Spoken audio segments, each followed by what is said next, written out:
Tear gas and water cannon across Europe and growing anger over coronavirus restrictions.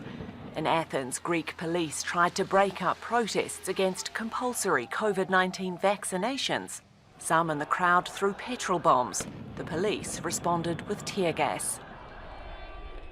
The rally outside the Greek parliament was the third this month against mandatory inoculations for some workers, including healthcare and nursing staff. This is not an anti-vaccine movement. These are people that have thought about it and want their freedom. The mood was the same at a demonstration in Paris. There, tear gas filled the air as protesters opposed to a government virus pass faced off against riot police.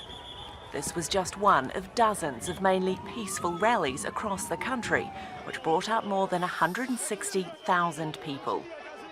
The French plan requires all healthcare workers be vaccinated and for everyone else to prove their virus or vaccination status in order to enter restaurants and other cultural venues. We need to wait a little bit before the French people can decide. I feel we're being rushed. It's only been 6 months since these vaccines were made available, and it feels like the French people are being forced with blackmail. I think a part of France is always going to be unwilling, and blackmail and threats won't work. I think systematic vaccination is too extreme and too risky, and I'm also very shocked by the extension of this to children. I think they have nothing to gain and we are taking too many risks to try and save our elders. A similar proposal sparked protests in neighbouring Italy, where people chanted, "Down with the dictatorship." From August, a vaccination certificate will be needed to eat in restaurants and visit cinemas.